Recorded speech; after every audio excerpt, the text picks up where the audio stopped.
one person, no co-founder, no investors, and $20,000 of his own money. 6 months later, he sold his company for $80 million in cash. And that same year, an artist built a website turning pet photos into Renaissance oil paintings. Zero sales team, no paid ads, and the business is printing money. And Dario, the CEO of Anthropic, was recently asked, when will we see the first billion-dollar company with one-person team? And his answer? 2026. Today, is the one-person unicorn actually possible? And if you're building right now, what exactly would that take? For decades, the answer was, of course not. Growth means headcount. Every new revenue milestone requires more people. That was just the deal. But look at what has already been possible before AI. I mean, if you look at Instagram, they were acquired for $1 billion, 13 employees. Let's look at WhatsApp for another example. They were acquired for $19 billion. 55 people in total, and they were serving hundreds of millions of users at the time. So small teams already have built at extraordinary scale. The assumption that big value requires big organizations was already cracking. Absolutely. And then AI walked in. In 2019, 1 in 4 startups had a single founder. 2025, it's 1 in 3. That is a difference from 1 out of 4 to 1 in 3. And it's actually ramping up. Historically, co-founders solve 2 things: a skills gap, emotional support. I mean, startups are brutal and you need someone to weather that with you. However, AI is collapsing that skills gap entirely, which means that the real constraint entirely shifts. It stops being, can you do it all? And becomes, do you have a clear enough vision to direct it all? And that's a completely different game. So let's talk about tools that make this possible. Think about the core functions of building a company: coding, design, marketing, customer support, legal, sales, operations, the list goes on. Historically, each needed a specialist, often a full-time person. Yep, and Claude Code and Cursor write your code today. Lovable and Base44 build full products without one engineer. Claude and ChatGPT handle your research, your content, your workflows. Your legal tools draft contracts. Design tools produce your assets on demand. And researchers identified more than 180 key business tasks and asked how many AI can now handle autonomously. The answer? Most of them in the right business model. Absolutely. And that qualifier actually matters. Freemium SaaS, automation tools, no-code platforms, businesses where the product serves thousands simultaneously, no human in the loop per transaction. Those examples are beginning to work.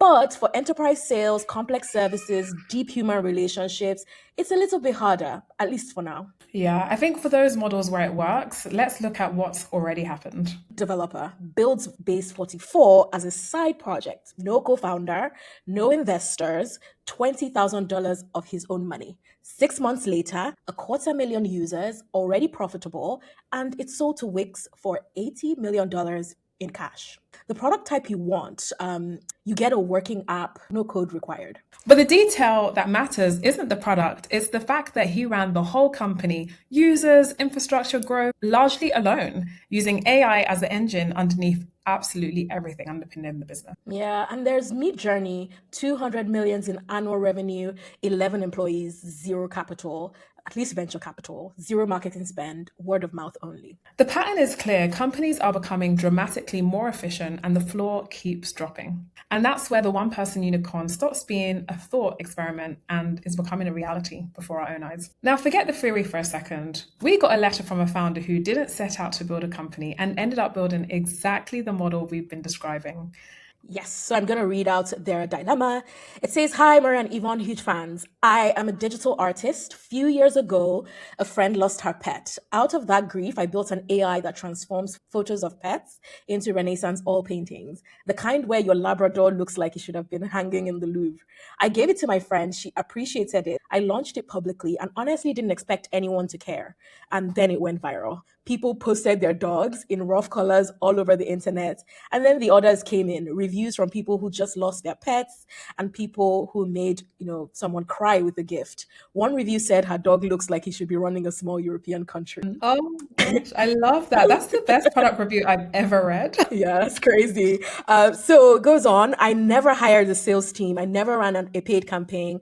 The painting, the order, everything is automated from upload to delivery. I've also outsourced printing. Margins are extraordinary. Now I'm thinking about investors. They want a big round, engineers, paid acquisition at scale. They keep saying there's a much bigger market, but at the moment, I don't want to take money. If I do, the business is different and growth targets come. It starts being a brand story. Do I take the money and build something bigger or stay lean, stay profitable? Oh, yeah, that's a tough one. But let's start with the uncomfortable question. Is this even a VC backable business? That's a great question. I think for this to be VC, there has to be a fund returning outcome, and it depends on the VC model, right? What could this look like in its perfect state? Is it a situation where it becomes the number one pet renaissance oil painting company? Is that big enough? Or maybe they go into other areas. There's also the question around just defensibility. Could someone else try to build this and do the exact same thing? Maybe not for pets, for kids. My first instinct is that this will probably have a ceiling somewhere, but if you think about it, pet tech is crazy, so maybe we're just underestimating the market. Yeah, and there are ways to take money that isn't necessarily VC. There's revenue-based financing, so she repays that revenue, keeps the equity. There's a strategic acquirer who wants the IP but lets her keep running it. Or honestly, take nothing, stay exactly where she is. Yeah, and I think the real question is, what does it look like without investment? What do you want as a founder? If the business is already doing $500,000 a year and you're not spending a lot, so your margins are probably good, that's a life-changing outcome.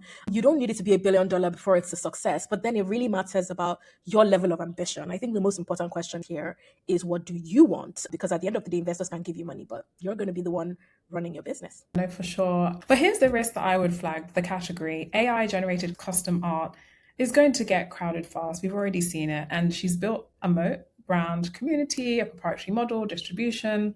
Someone better resourced could ultimately replicate this and outmarket her. I think the real question isn't really if you want to take this funding or not. It is, what do you want and what is your business genuinely optimized for? Answering those questions, you probably get to your answer. My honest advice is, before any investor conversation, figure out exactly what you want. Investors will always say there's a bigger market. That's their job. And it's probably true. The question is whether you want to build it, right? And whether you want the growth targets, the quarterly reporting, and everything else that comes with it. Or whether you want to be the artist who accidentally built a fortress and keep going exactly as that. Now, we started with the question of 5 years ago, having a single employee $1 billion company sounded like science fiction, but that seems to be changing. Yeah, the honest answer is we've arrived at, not quite yet, but almost, and the distance is closing faster than most people realize. The tools exist, the examples are multiplying. $80 million exit, one person, $20,000 of his own money put in. That's no longer an outlier. There's data that points to it being a trend. The founder who wrote us today, the artist, the dog portraits, she might already be the closest real world example of this model. I don't know if it becomes a $1 billion company. And actually, we have a guest that's going to come on that made a prediction on who that's going to be. I'm going to let you watch the episode when it comes out. But we are going to be seeing more companies that are just crazy efficient, aren't spending as much, and are generating comparable revenues that have very high revenue per employee. As Dario, founder of Anthropic, said, 2026 is the year. We're here, which means that if you're building something like this right now, we want to talk to you. We are selecting 2 founders for a one-on-one call, not just as hosts, but as early stage investors. We've seen thousands of startups, invested hundreds of millions of pounds into over 100 founders. So we'll look at what you're building and give you our honest view, including if that view is don't take the money. Just drop your name, email, a short description of what you're building. Link is in the show notes. Solo, AI native, figuring out whether to scale through people or systems. This is your shot. For tuning into another episode of The Startup Leap. Leave a review, tell us what you think of this episode on all our platforms at The Startup Leap Pod. Do you have a question? Ask us and we'll ask our guest. Go to thestartupleap.io. See you next time.